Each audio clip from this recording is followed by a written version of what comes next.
오늘은 마태복음 12장 첫 부분을 좀 함께 다루도록 하겠습니다. 우리 지난주 11장 마치면서 수고하고 무거운 짐진 자들아 다 내게로 오라. 내가 너희를 쉬게 하리라. 쉼으로 초대였어요. 그래서 오늘은 12장으로 넘어오면서 그 쉼은 어떤 정체성을 갖고 있는가? 도대체 예수님께서 말씀하시는 쉼은 어떤 내용을 담고 있는가에 대한 내용을 이제 어떤 발단된 사건을 통해서 예수님께서 우리에게 가르치고자 하는 거죠. 자, 우선 본문 1절을 좀 볼까요? 12장 1절. 그때에 예수께서 안식일에 밀밭 사이로 가실새 제자들이 시장하여 이삭을 잘라 먹었어요. 자, 분명히 이 밭은 제자들의 밭도 아니고 예수님의 밭도 아니고 누구의 밭일까요? 현실적으로는 남의 밭이에요. 근데 그 밭을 지나가다가 제자들이 마침 허기가 왔던 것 같아요. 그래서 남이 밭에 이삭을 손으로 잘라서 먹었다. 근데 이게 이제 바리새인들에 의해서 시비가 된 겁니다.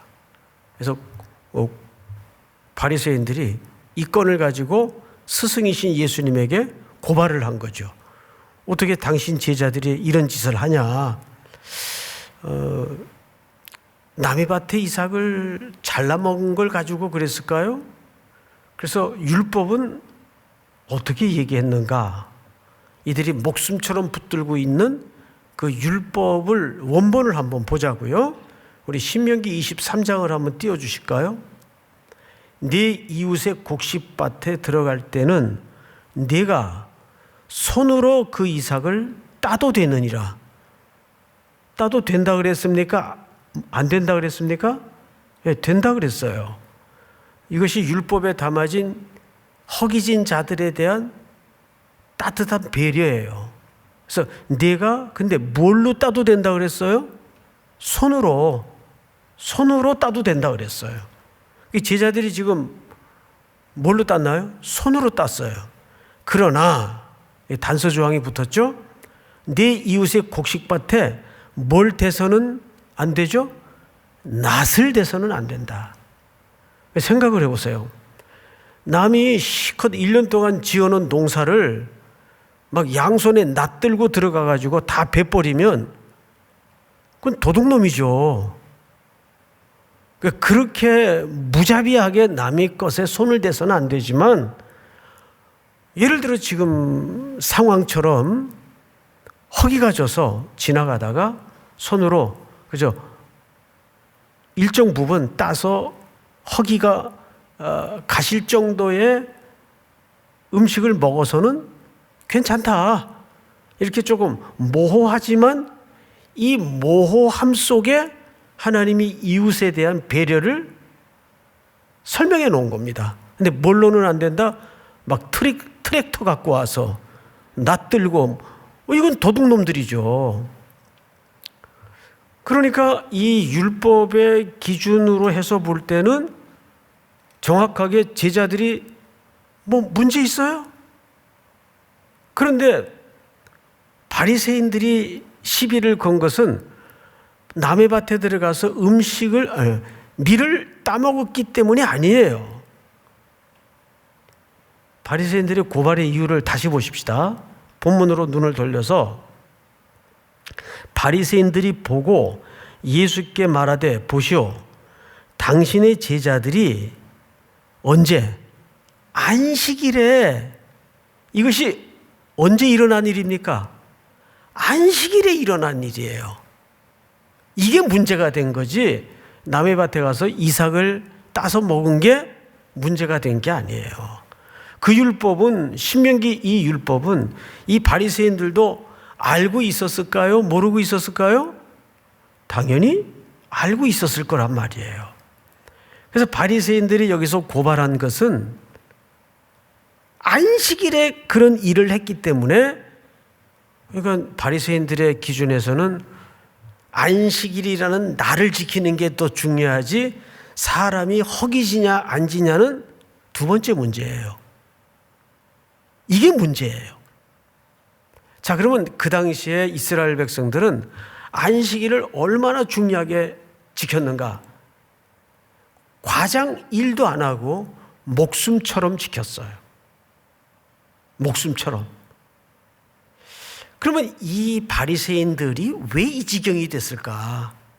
왜 그 문자라는 작구에 그렇게 독하게 매달려서 목숨을 걸 만큼 이렇게 과잉스러운 반응을 살게 되었을까?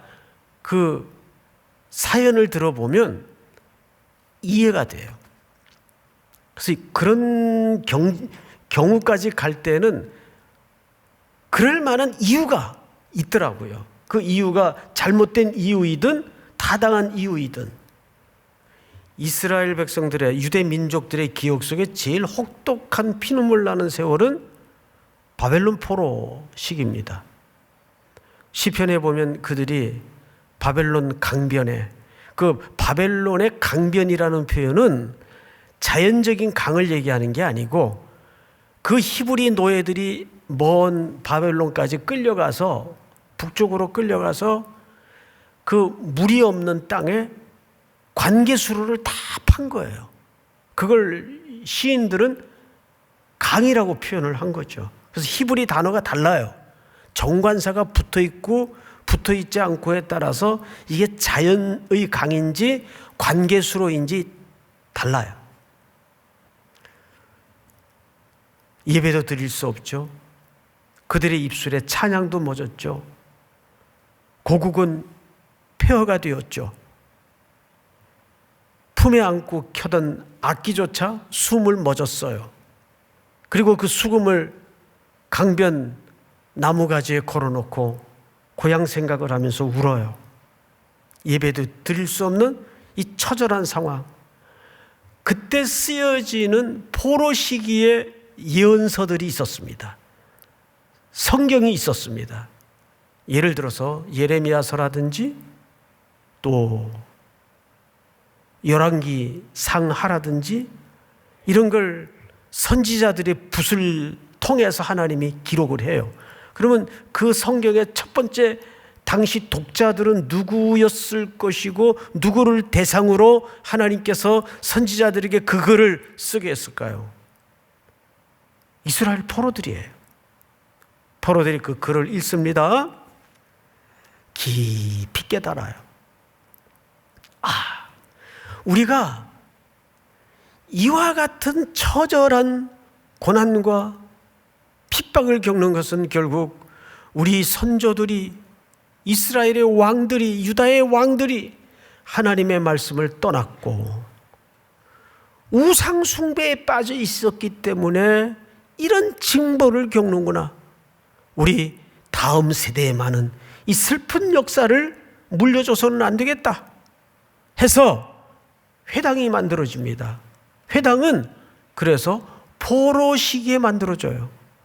그리고 그 회당을 책임지고 말씀을 보존하고 말씀을 기록하고 말씀을 가르칠 수 있는 서기관이라는 직책들이 포로기에 만들어지는 거예요. 이것을 뭐라고 역사학자들은 미시나에 기록해 놨는가 하면 Great Synagogue Movement. 그러니까 회당 부흥 대운동이에요. Great Synagogue Movement.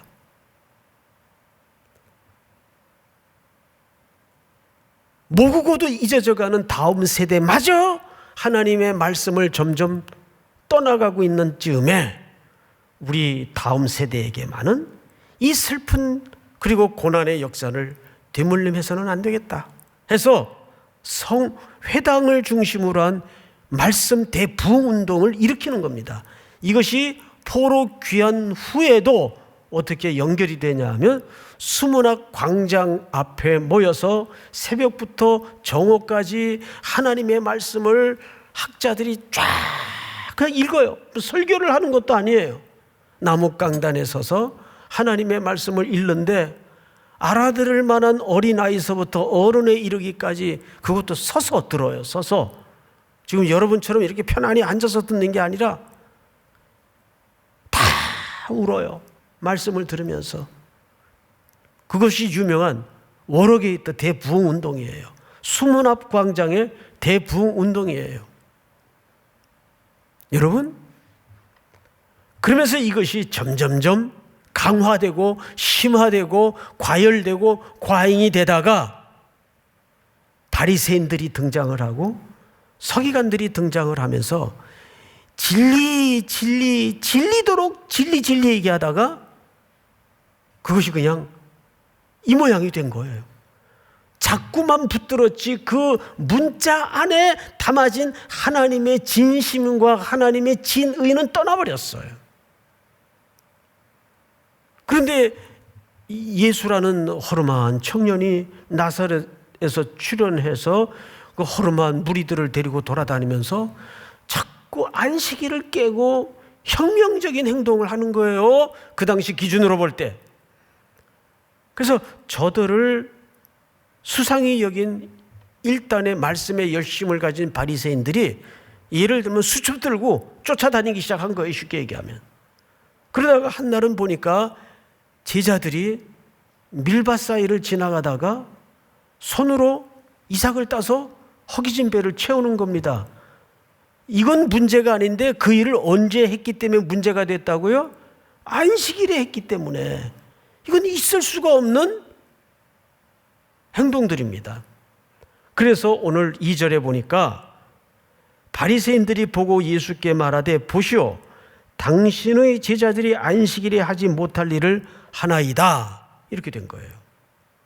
여러분, 이제 여기에 예수님이 이 제자들을 위해서뿐만 아니라 후대의 제자 그룹 속에 들어올 이 땅의 교회들, 성도들을 위해서 매우 중요한 성경 한 스토리를 인용을 합니다. 그것이 다윗의 이야기예요. 사무엘상 21장이 원본인데, 자, 우선 예수님의 말씀을 좀 들어보십시다. 3절. 우리 한번 같이 읽어보십시다, 여러분들. 시작. 예수께서 이르시되 다윗이 자기와 그 함께한 자들이 시장할 때에 한 일을 잃지 못하였느냐. 네.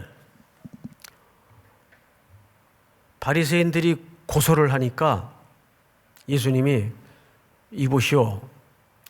당신들은 다윗과 그 일행들이 한 일을 안 읽어봤습니까? 읽어봤을까요? 안 읽어봤을까요? 글자 수도 다 셀 수 있는 사람들인데 그걸 안 읽어볼 리가 없죠. 읽어봤죠. 예수님이 여기서 물었던 진의는 그 내용을 어떻게 이해했습니까? 그 말이에요.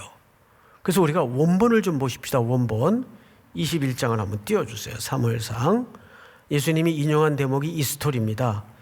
이 스토리를 읽기 전에 이 스토리의 배경은 이렇습니다. 이 당시 왕이 사울이에요. 사울은 이쯤에 거의 미추광이가 되어가던 때예요. 누구를 못 잡아먹어서, 정적 다윗을 못 잡아먹어서 수없이 살해의 위협을 가하고 다윗을 추적하던 때입니다. 다윗은 지금 도망길에 있었어요. 자, 그 맥락에서 보십시다. 다윗이 노브로 도망을 갔어요. 노브에 가서 제사장 아히멜렉에게 이르게 됩니다. 아히멜렉이 떨며, 자, 여러분, 아히멜렉이 다윗을 보자마자 왜 떨었을까요? 지금 이 나라의 미치광이 왕이 가장 죽이려고 추적하던 다윗이 자기를 찾아왔으니까 혹 자기에게도 그 위험이 끼칠까 봐 무서웠던 거죠. 왜 하필 날 찾아왔을까? 떨며 다윗을 영접하여 그에게 이르되 어찌하여 네가 홀로 있고 함께하는 자가 아무도 없느냐? 그렇지 않습니까? 그래도 어쨌든 다윗이 꽤 지위가 있었던 지금 상황인데 그냥 맨몸으로 혼자 쑥 찾아 들어오니까 제사장이 이상했겠죠. 그래서 아니 당신 어떻게 혼자 왔어? 무슨 일이요? 이 갑자기. 다윗이 3절에 가서 거짓말을 합니다. 3절. 2절입니다. 2절. 다윗이 제사장 아히멜렉에게 이제 핑계를 대요. 왕이 내게 일을 명령하고 이르시기를 내가 너를 보내는 것과 네게 명령한 일은 아무것도 사람에게 알리지 말라 하시기로 내가 나의 소년들을 이러이러한 곳으로 오라고 말하였나이다. 이 무슨 얘기냐면 내가 지금 특수임무를 띠고 왕의 명령을 받아서 지금 홀로 그 임무를 수행 중에 있는데 이 일을 아무한테도 말하지 말라 그래서 혼자 왔습니다. 그래서 슬쩍 둘러대는 거예요. 자, 그 다음 3절을 볼까요? 다윗이 이어서 계속 얘기하죠. 이제 제사장에게 요구합니다. 당신의 수중에 무엇이 있나이까? 떡 5덩이나 무엇이나 있는 대로 내 손에 주소서 하니. 여기서는 다윗이 배가 고파서 찾아왔다는 표현이 없어요. 그런데 마태가 그 표현을 사용하죠. 예, 마태가. 그래서 아마 시장에서 찾아 들었던 것 같아요. 근데 뭘 구했죠? 제사장에게 그 떡 5덩이나 아무거나 있으면 좀 주십시오. 이렇게 된 거예요. 하필 떡이 몇 덩이죠? 5덩이예요. 자, 이 맥락에서도 굉장히 중요한 의미가 있는데 오늘 그 부분을 설명하기엔 시간이 모자라니까 어쨌든 여기서 우리가 한 가지 깨달았던 것은 다윗은 5라는 숫자를 참 좋아한다. 예? 물맷돌 돌멩이도 몇 개 들고 나갔어요? 5개 들고 나갔어요. 자, 그 부분에서는 나중에 또 설명할 기회가 있을 거예요. 그러자 4절에 제사장이 다윗에게 대답하여 이르되 보통 떡은 내 수중에 없습니다. 일반 떡은 없다 그 말이고 특별한 떡이 있나요? 예, 특별한 떡이 있죠. 어떤 떡이 특별한 떡인가 하면 안식일 날 진설하는 진설병이라고 있어요. 그 떡을 보통 거룩한 떡 진설병이라고 얘기합니다. 볼까요? 거룩한 떡은 있나이다. 그 소년들이 여자를 가까이만 하지 아니하였으면 주리라 하시는지라. 이게 무슨 얘기냐 하면 그 떡을 먹을 자격이 있는 자는 일정 신분상 거룩한 상태이어야 그 떡을 먹을 수가 있어요. 다음 절 다 같이 한번 읽어볼까요? 시작. 다윗이 제사장에게 대답하여 이르되 우리가 참으로 3일 동안이나 여자를 가까이 하지 아니하였나이다. 내가 떠난 길이 보통 여행이라도 소년들의 그릇이 성결하겠거든 하물며 오늘 그들의 그릇이 성결하지 아니하겠나이까 하매. 그러니까 다윗이 우린 3일 동안 여인과 가까이 한 적이 없습니다. 그러니까 그 떡을 먹을 수 있습니다. 6절 제사장이 그 거룩한 떡을 주었으니 거기는 진설병 맞죠? 진설병으로 등장을 하죠. 곧 여호와 앞에 물려낸 떡밖에 없었음이라 이 떡은 더운 떡을 드리는 날에. 여러분 더운 떡은 무슨 떡이에요? 말 그대로 온기가 남아있는 떡. 그러니까 막 만든 지 얼마 안 되는 떡은 따끈따끈하겠죠. 그러니까 안식일 날 떡을 드릴 때 이 떡은 그렇게 막 방금 구운 떡을 드리도록 돼 있어요.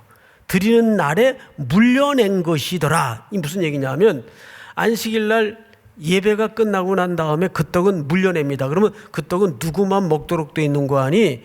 레위기 24장에 보면 한번 띄워주세요. 안식일마다 이 떡을 여호와 앞에 항상 진설할지니 이는 이스라엘 자손을 위한 것이요 영원한 언약이니라. 9절 중요합니다. 다 같이 시작. 이 떡은 아론과 그의 자손에게 돌리고 그들은 그것을 거룩한 곳에서 먹을지니 이는 여호와의 화제 중 그에게 돌리는 것으로서 지극히 거룩함이니라. 이는 영원한 규례니라. 예, 9절을 그대로 좀 두십시오. 이 떡은 누가 먹도록 되어 있는가 하면 아론과 그의 자손들에게 돌리고 무슨 얘기예요? 제사장만 먹는 떡이에요. 이 떡은, 거룩한 떡은, 안식일 날 진설된 진설병은 아무나 함부로 먹을 수 있는 게 아니고 제사장만 먹을 수 있는 떡이에요. 뭘로 알 수 있죠? 아론과 그의 자손에게 돌리고 그랬어요. 아론과 그의 자손들은 제사장 직분을 맡은 혈통들입니다. 그리고 그것을 어디서 먹을지니? 거룩한 곳에서 먹을지니. 거룩한 곳은 성소 안을 얘기합니다. 그 밖에 막 돌아다니면서 먹는 떡이 아니에요. 자, 그러면 세 개의 고리가 모아져요. 잘 생각해 보세요. 자, 여기까지만 머리를 조금 더 쓰시면 이제 오늘 복잡한 얘기는 다 끝나요. 첫째, 이 떡을 무슨 떡이라고 했죠? 거룩한 떡이라고 했어요. 이 떡은 나중에 오실 예수 그리스도의 보리떡으로 오신 그리스도를 상징합니다. 거룩한 떡. 그 다음에 어느 날, 거룩한 날, 안식일 날을 얘기하는 거예요. 그러면 안식일의 주인은 누굽니까? 실체는 누굽니까? 이것도 그리스도를 예표하는 날이에요. 그 다음에 어디에서? 거룩한 곳에서 성소, 성전. 그러니까 거룩한 곳에서 거룩한 떡을 거룩한 날, 거룩한 자만 먹도록 돼 있어요. 그러면 이 네 가지 연결고리가 전부 공통점이 뭐죠? 거룩함이에요. 그리고 누구를 결국 예표하는 주제들입니까? 예수 그리스도를 결국 예표하는 그림들이에요. 그런데 지금 노업 땅의 아히멜렉은 그 떡을 누구에게 덜컥 주어버렸어요? 다윗에게 주어버렸어요. 다윗과 그 일행들에게 주어버렸어요. 그러면 이 레위기 24장 9절의 계명으로 볼 때 아히멜렉 제사장은 법 위반이에요. 누구만 먹도록 되어 있는데?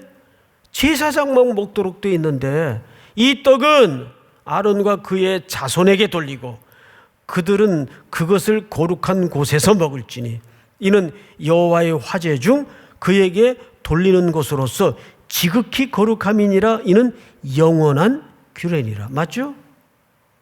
자, 그런데 여기 아주 이 법이 모호해요. 뭐냐 하면 이 떡은 아론과 그의 자손들, 즉 제사장들에게만 먹도록 되어 있는데 이 처벌 규정이 없어요. 만약에 다른 사람이 먹을 경우에는 전신에 나병이 걸릴지니라 라든지 벼락이 쳐서 죽게 될 것이다 라든지 처벌 규정이 있어요, 없어요? 없어요. 그런데 그래서 제가 이상해서 어제 그 헌법을 전공한 우리 목사님 한 분에게 이걸 좀 헌법 내용 속에 이런 규정이 있나 좀 부탁을 했어요. 그랬더니 있더라고요. 그 법명이 뭔가 하면 죄형 법정주의라는 법이 헌법에 있더라고요. 이 죄형 법정주의라는 것은 어떤 것인가 하면 말하자면 예를 드는 겁니다. 빨간 불이 켜질 때는 멈추십시오. 이게 법이에요. 그런데 빨간 불이 켜졌는데 가버렸어요. 멈추지 않았어요. 그런데 거기에 만약에 멈추지 않을 경우에는 사형에 처합니다. 무기징역에 처합니다. 라는 처벌 규정이 없으면 처벌할 수 없다는 규정이에요. 내가 표정이 그렇게 될 줄 알았어요. 한 번만 더 설명할게요. 한 번만. 12시 예배 때는 이 법 이름을 몰라가지고 내가 3시 예배 때 꼭 설명을 드리겠다 그랬어요. 한 번만 더 설명을 드릴게요.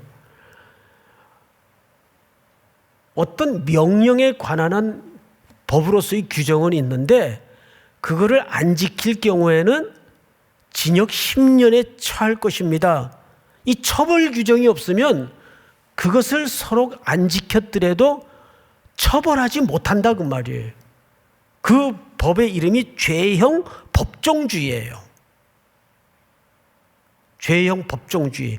그런데 놀랍게도 이 다윗의 어긴 이 율법을 기초로 해보니까 레위기 24장 9절에 다시 한번 띄워주실까요?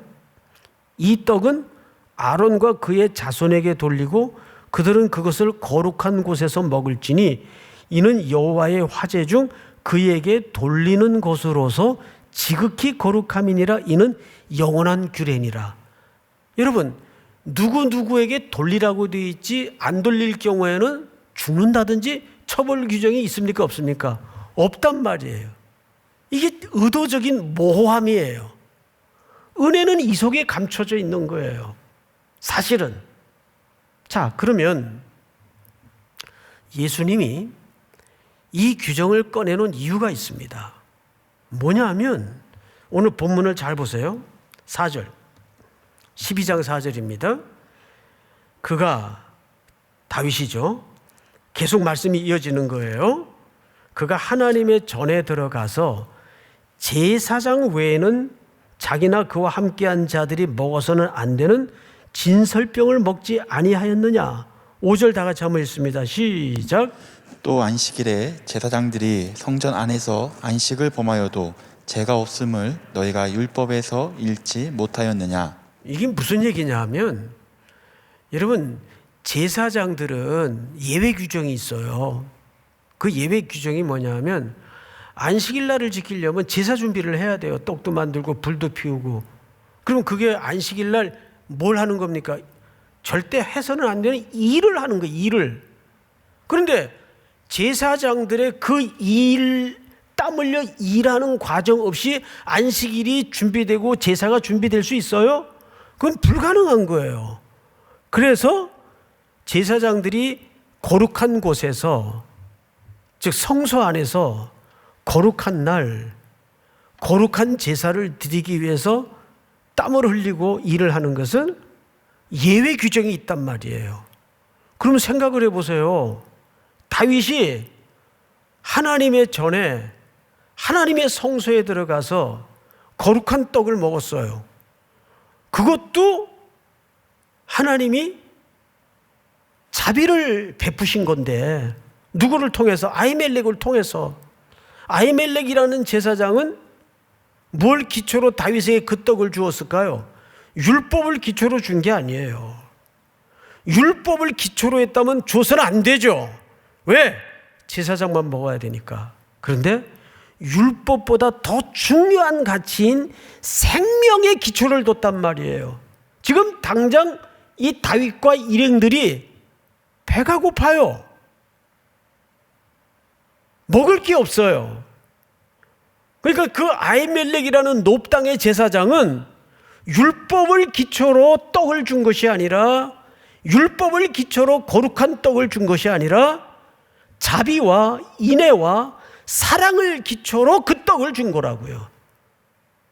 그런데 지금 제자들은 누구랑 같이 있어요? 율법의 주인이시오, 완성자이시오, 율법의 최종 해석자이시오, 안식일의 주인이시오, 거룩한 떡이시오, 거룩한 성전의 실체이신 예수 그리스도와 같이 있는 제자들이야 하물며 그 뜻이에요. 지금 제자들은 그리스도 안에 있잖아요. 누구도, 우리도 그리스도 안에 있잖아요. 자, 6절을 볼까요? 내가 너희에게 이르노니 성전보다 더 큰 이가 여기 있느니라. 자신을 가리키는 거예요. 왜 예수님이 성전보다 더 클까요? 여기 크다는 말은 부피 개념이 아니에요. 부피 개념을 설명하는 것이 아니라 성전, 안식일, 거룩한 떡이 전부 모형이었단 말이에요. 누가 오시기로 한 예수 그리스도께서 오셔야 됨을 설명하기 위한 하나의 모형이었어요. 그런데 그 모형이 더 중요합니까? 실체가 더 중요한 겁니까? 실체가 더 중요한 거죠. 그 이야기를 내가 성전보다 큰 사람이다. 그러니까 내가 실체다 그 말이에요. 지금 제자들은 모형 안에 있는 것이 아니라 예수 그리스도라는 실체 안에 누림을 경험하고 있단 말이에요. 누구도. 지금 여러분들도. 그렇다면 이 안식일이라는 규제가, 율법이 우리를 주장할 수 있어요, 없어요? 주장할 수 없다고요. 율법의 규례들이 우리를 주장할 수 없다고요. 그러면서 7절을 보세요. 이게 실질적인 오늘 결론입니다. 우리 전체가 한번, 우리 모니터로 예배하는 분들도 큰 소리로 다 같이 시작. 나는 자비를 원하고 제사를 원하지 아니하노라 하신 뜻을 너희가 알았더라면 무죄한 자를 정죄하지 아니하였으리라. 어마어마한 이야기를 결론으로 말씀하시는 거예요. 예수님이 결국 그 안식일 속에 수고하고 무거운 짐진 자들아 다 내게로 오라. 내가 너희를 쉬게 하리라. 나는 마음이 온유하고 겸손하니 내게로 와서 나의 멍에를 메고 내게 배우라 그랬어요. 이것이 지난주 초대의 폼이었다면 어떤 쉼을 준다는 얘기일까요? 자비. 나는 자비를 원하고 제사를 원치 않는다. 제사라는 것은 드리고 나면 내년에 또 드려야 돼요. 구약의 제사는 내년에 드리고 나면 그 다음에 또 드려야 돼요. 그랬던 제사는 전부 오리라 약속한 누구를 지향하고 있었던 액션이었습니까? 그렇게 반복되는 거듭되는 제사를 통해서 인류는 영원히 이 제사가 필요 없는 메시아 예수 그리스도가 오셔야만이 인류에겐 참된 안식과 쉼이 가능하다. 그래서 히브리서에 예수님은 영원히 단번에 십자가의 제물이 되셔서 거기에 우리의 죄를 없는 걸로 하시는 것이 아니라 대가를 지불하시고 자기의 죽음으로 십자가의 대가를 지불하시고 우리를 동이 서에서 먼 것처럼 죄 없다 도말해 주시며 자기에게로 우리를 초대하시는 거예요. 그러면서 예수님이 오늘 여기서 내린 결론이 뭐냐면 나는 자비를 원한다. 인애를 원하고 사랑을 원하는 거지 제사를 원하는 것이 아니다. 이제 이 속에 담아진 진의가 뭘까요?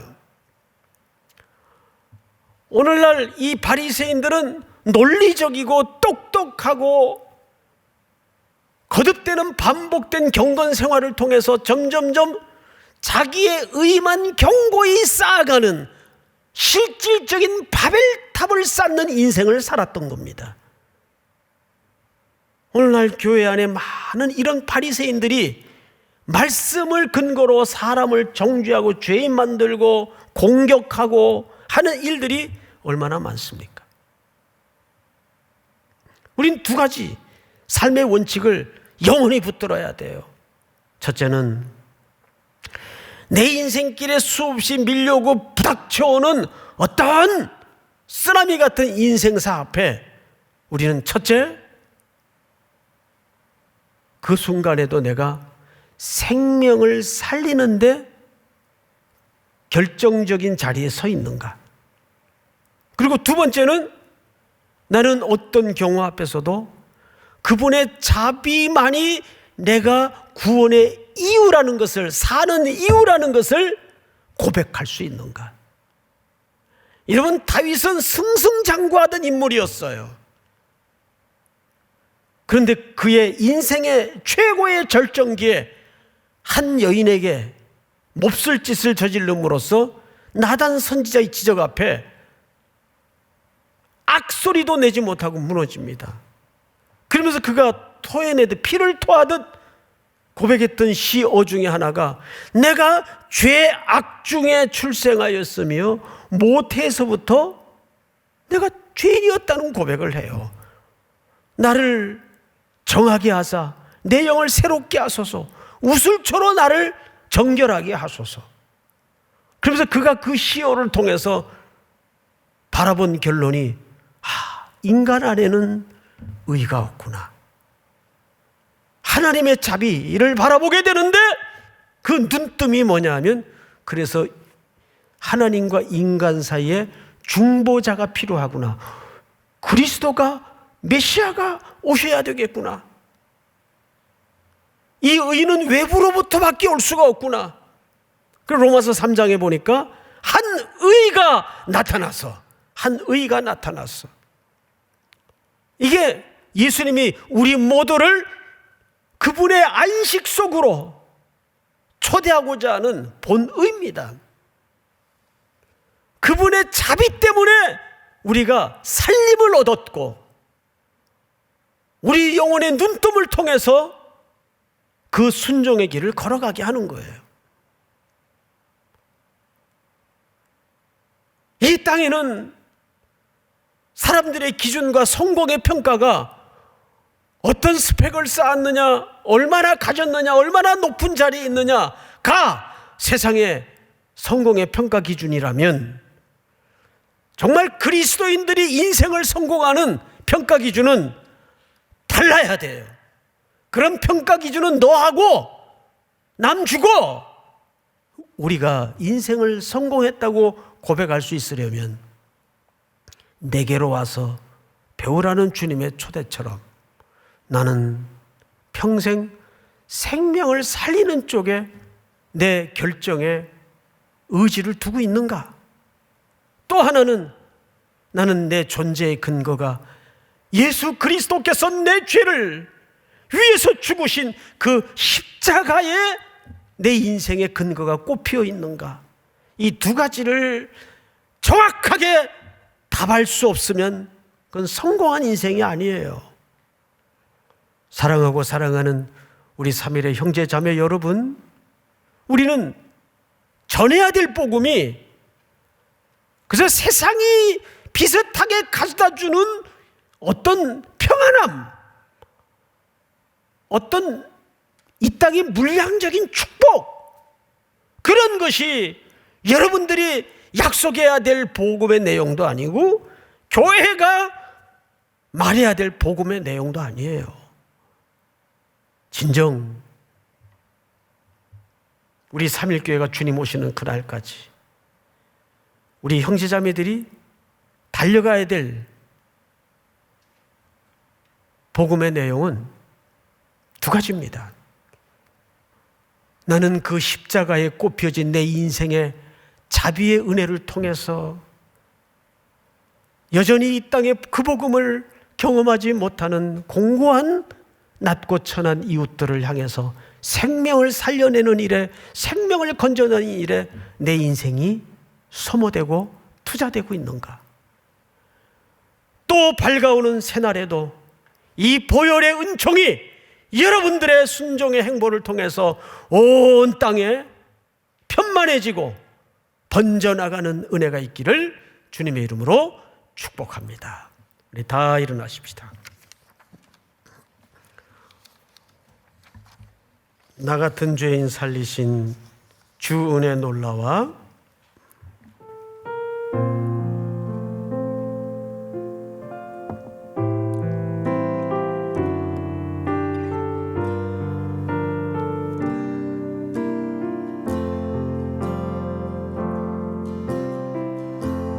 같은 죄인 살리신 주 은혜 놀라와 잃었던 생명 찾았고 광명을 얻었네. 큰 죄악에서 건지신 주의 고마워. 나 처음 믿은 그 시간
해처럼 밝게 살면서 해처럼 밝게 살면서 주 찬양하리라. 주 찬양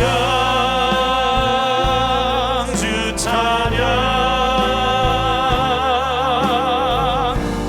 내 마음 다해. 주 찬양 주 찬양 내 생명 다해. 주 찬양 주 찬양 주 찬양 내 마음 다해. 주 찬양 주 찬양 내 생명